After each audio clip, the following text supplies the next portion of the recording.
오늘도 새벽을 깨워 기도 자리에 나오신 성도님들을 주님의 이름으로 환영하고 축복합니다. 기도하겠습니다. 살아계신 하나님 감사합니다. 오늘도 우리에게 새 하루를 허락하셔서 이 기도의 자리, 믿음의 자리, 또 하나님을 찾는 자리로 우리를 인도하시니 참 감사합니다. 하나님, 오늘 하루 우리가 주님을 깊이 만나게 하시고, 하나님, 이제는 우리의 어떠한 행위가 아니라 하나님을 믿는 그 믿음 그 자체로 우리를 의롭게 하심을 기억합니다. 하나님, 그렇게 먼저 은혜 받은 자로서, 하나님, 행위로서 어떻게 나 자신을 드러내는 자가 아니라 하나님 주의 은혜로 구원받은 자임을 기억하며 나보다 연약한 지체를 돌보고 품으며 또 그도 은혜로 구원받은 자임을 깨닫는 오늘 하루 되게 도와주시옵소서. 그 사랑을 받았기에 또 이번 한 주 복음으로 또 모르는 이웃들에게, 사랑하는 가족들에게 복음을 나누기를 소원합니다. 하나님, 우리의 힘으로 하기에는 참 연약하지만 우리 안에 계신 성령께서 역사하여 주셔서 하나님, 저들 마음 가운데도 동일한 성령을 누리게 도와주시옵소서. 이번 주 이제 새생명주가 마지막으로 진행됩니다. 하나님, 주께서 부르시고자 하는 그 백성들을 불러주시기를 간절히 소원합니다. 또 지난주에 나온 영혼들 가운데도 하나님 계속하여 말씀을 듣고 하나님을 더 알아가고자 하는 그 영혼들이 나오기를 간절히 소망합니다. 하나님, 사람의 힘으로 할 수 없지만 하나님께서 우리가 기도하는 가운데 역사하여 주시고 하나님, 우리가 누리는 이 기쁨을 저들도 누리게 도와주시옵소서. 새생명 축제를 준비하는 가운데 또 말씀을 준비하는 담임 목사님 가운데 함께하여 주셔서 하나님, 영육 간에 강건하게 하여 주시고 하나님의 귀한 말씀이 잘 준비되도록 은혜 베풀어 주시기를 소원합니다. 이 말씀이 잘 준비됨을 통하여서 저들에게 생명의 양식이 흘러가게 하시고 하나님이 어떤 분인지, 예수님이 어떤 분인지, 구원이 무엇인지를 깨닫는 시간들이 되게 도와주시옵소서.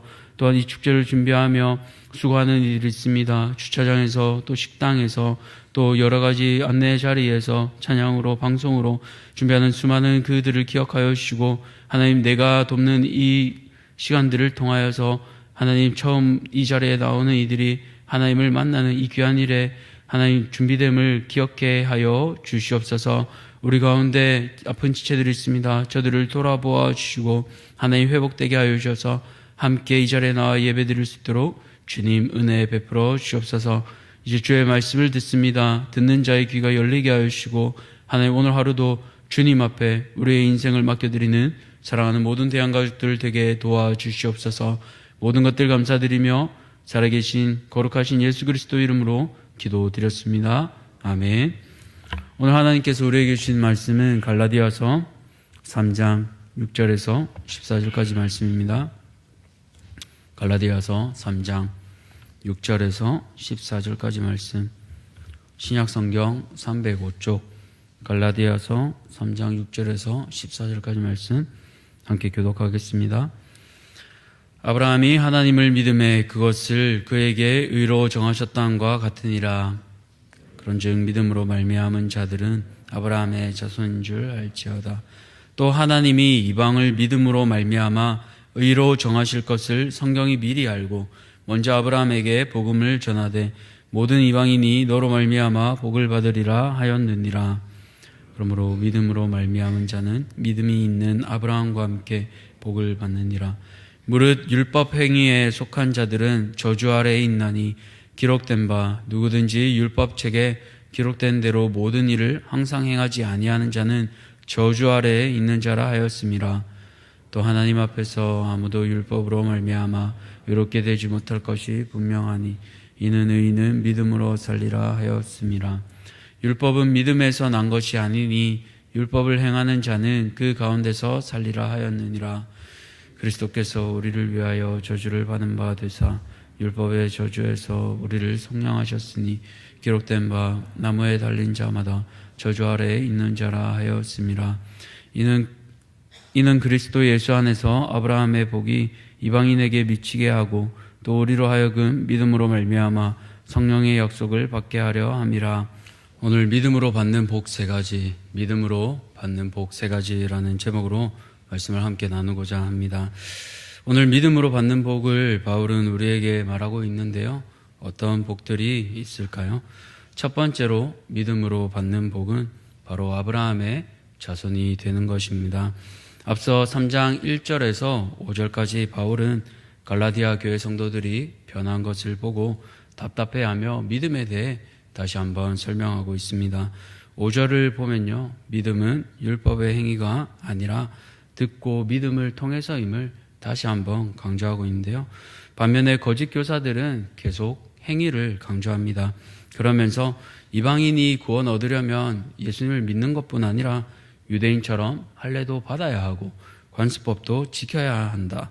이방인이 유대인이 될 것을 요구하고 있습니다. 그러자 바울이 이제 잘못된 논리를 반박하기 위해 누구를 인용하고 있습니까? 바로 아브라함입니다. 유대인에게 아브라함은 어떤 사람인가요?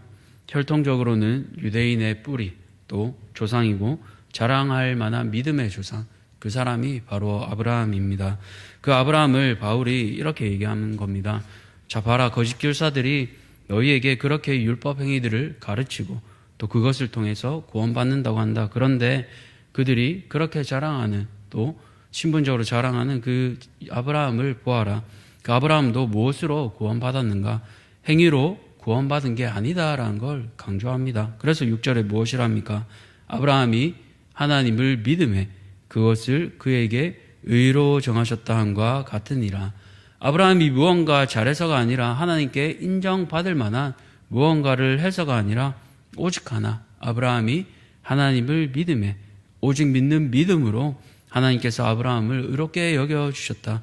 그래서 7절에서 이어서 얘기합니다. 그런즉 믿음으로 말미암은 자들은 아브라함의 자손인 줄 알지어다. 너희를 속이면서 그렇게 그 사람들이 자랑하던 율법, 그게 다 헛된 거다라고 바울은 얘기합니다. 너희 그 아브라함조차 행위가 아니라 믿음으로 구원받았다라는 것을 강조하고 있습니다. 유대 교사들은 계속 행위를 강조해 왔습니다. 구원받기 위해서 유대적으로 남성이면 할례도 받아야 하고 절기도 지켜야 하고 식사 율법의 규정도 다 지켜야 한다. 그런데 생각해 보면 아브라함조차도 할례를 받아서 구원받은 게 아니지 않습니까? 하나님께서 이 아브라함을 부르시고 이 오늘 의롭다 여기신 그 본문은 창세기 15장입니다. 할례는 더 뒤에 나가서 17장에서 아브라함이 할례 받게 되고요. 이때 15장에서 하나님이 아브라함을 부르시던 그 상황은 자식도 없이 자신이 양자처럼 여기던 그 롯이 다른 왕들한테 끌려가고 그 후에 구출해오고 나서 다시 롯이 떠난 그 시점에 이 본문이 나오는 것입니다. 조카 롯을 구하고 돌려보낸 후에 허무하게 장막에 앉아있던 그 아브라함, 성도님들도 자녀가 입대하거나 아니면 집에 돌아왔을 때 또 타 지역이나 외국에 보내고 나서 혼자 집에 들어왔을 때 그 자녀가 있던 그 텅 빈 방 혼자 이렇게 보신 적 있지 않습니까? 그때 마음이 어떻습니까? 참 공허하고 쓸쓸하지 않습니까? 그런 허무한 마음이 아브라함에게 동일하게 있었던 때입니다. 기껏 조카 롯 구해놓으니까 내 옆에 아무도 없습니다. 재산 많으면 뭐합니까? 물려줄 아들도 없고 아무도 없는데 그때 하나님께서 어떻게 하십니까?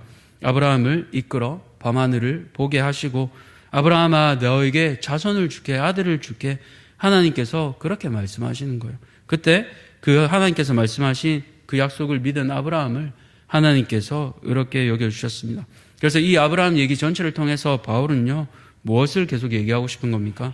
믿음의 조상 아브라함조차 그 유대교사들이 그렇게 강조하는 행위, 율법이 아니라 믿음으로 구원받았다. 그러니 더 이상 여기에 속지 말아라라고 거짓 교사들의 논리를 깨버리고 갈라디아 성도들에게 일침을 놓고 있는 겁니다. 그래서 한 번 더 나아가면요, 8절을 보시면 오늘 개역개정 성경으로 보면 조금 어렵습니다만 다른 쉬운 번역본을 참고하시면 조금 더 명확하게 나와 있습니다. 제가 다른 번역으로 한번 읽어보겠습니다. 또 하나님께서 이방 사람을 믿음에 근거하여 의롭다고 여겨주신다는 것을 성경은 미리 알고서 아브라함에게 모든 민족이 너로 말미암아 복을 받을 것이다 하는 기쁜 소식을 미리 전하였습니다. 이를 통해 알 수 있는 것이 무엇입니까? 아브라함이 믿음으로 의롭다 여김 받은 것처럼 혈통적으로 유대인이 아니더라도 하나님을 믿기만 하면 동일하게 의롭다 여김을 받을 수 있는 것입니다. 거짓 교사들이 하던 말에 완전히 반대인 거죠. 어떤 행위가 아니라 믿음, 이것을 수없이 강조하고 있는 겁니다. 사랑하는 성도님들, 오늘 우리는요, 행위가 아니라 믿음으로 오직 하나님을 믿는 그 믿음 하나로 아브라함의 자손이 되었습니다. 아브라함의 자손이 또 예수님을 통해서 우리 모두 하나님의 자녀가 됐습니다. 그렇게 그 믿음을 가지고 또 하나님께 감사할 수 있는 모든 성도님들 되시기를 축복합니다. 두 번째로 믿음으로 받는 복은 무엇일까요? 바로 믿음으로 율법의 저주에서 벗어나게 됩니다. 앞서 바울은 율법의 행위가 아니라 믿음으로 구원받음을 강조했습니다. 그리고 이제는요, 무엇이라고 말합니까? 10절에 보시면요, 무릇 율법 행위에 속한 자들은 저주 아래에 있나니 기록된 바 누구든지 율법책에 기록된 대로 모든 일을 항상 행하지 아니한 자는 저주 아래에 있는 자라 하였음이라 라고 말하고 있습니다. 이 말씀은 구약 성경 신명기 27장 26절을 바울이 인용하고 있는데요. 여기서 핵심 단어는 모든과 항상입니다. 율법으로 의롭다 함을 얻으려는 사람들은 모든 율법을 다 지켜야 하고 하나라도 어기면 죄를 범하게 됩니다. 뿐만 아니라 모든 율법을 항상 행해야 합니다. 다시 말해 율법에 속한 자들은 항상 율법 안에 머물러 있어야 하며 한순간이라도 어기면 헛수고가 되고 맙니다. 그런데 이게 과연 가능한 일입니까? 모든 율법을 항상 지킬 수 있는 사람이 있습니까? 아무도 없습니다. 그렇기에 10절에 모든 일을 항상 행하지 않는 자는 저주 아래 있다라고 말하고 있습니다. 그렇다면 이 율법으로 구원받을 수 없는데 어떻게 구원받을 수 있을까요? 13절을 보시면 우리를 위하여 대신 저주받으신 분이 계십니다. 바로 예수님이십니다. 예수님께서 율법의 저주에서 우리를 속량하셨다고 하셨습니다. 속량, 값을 지불하셨다는 뜻입니다. 모든 물건마다 가치가 있잖아요. 특별히 비싼 물건 들고 다니면 어떻게 합니까? 우리가 애지중지하면서 자랑하잖아요. 제가 이 새벽에 비싼 정장을 입고 왔다고 칩시다. 이거 얼마짜리라고 제가 자랑하겠습니까? 100만 원짜리 넘어가면 100만 원짜리 넘는다고 그렇게 자랑하지 않습니까? 그 물건의 가치가 얼마짜리라고 우리가 표현을 하잖아요.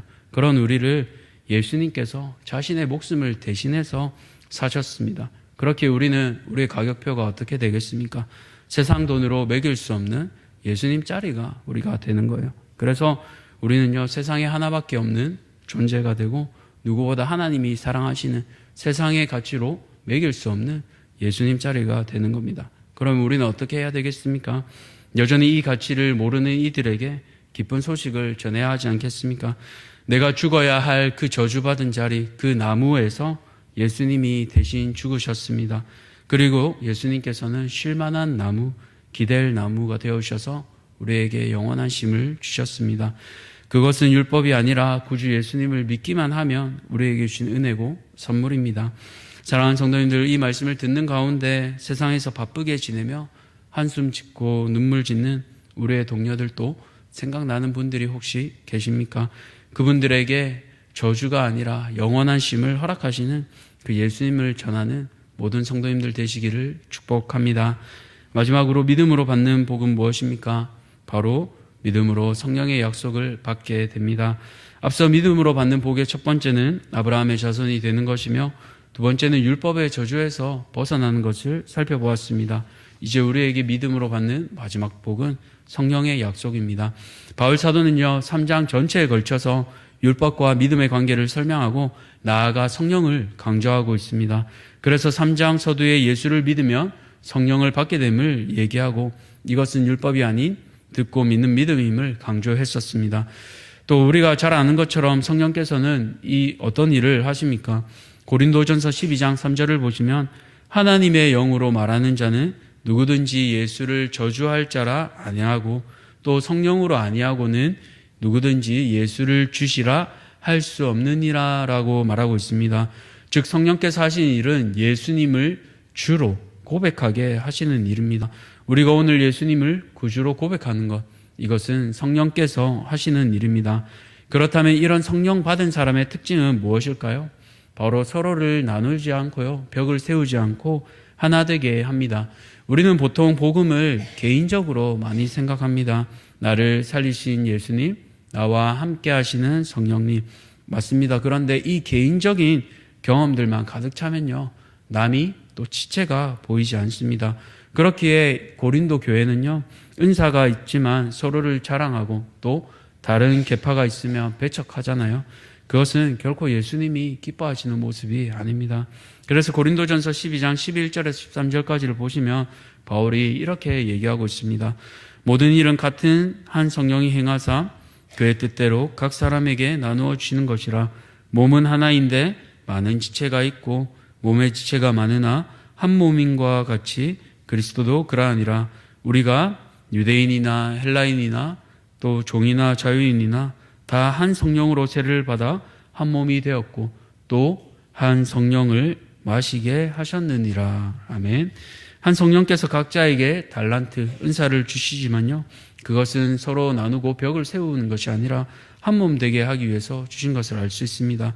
여기에는 인종과 신분의 차이가 없고요, 혈통적으로도 유대인이나 헬라인이나 또 신분적으로도 종이나 자유인이나 구별 없이 다 한 성령으로 세대받아 한 몸이 되었고 다 한 성령을 마시게 하셨다고 표현합니다. 그래서 뒤에 5장을 보시면 성령의 열매 9가지가 나오게 되는 것입니다.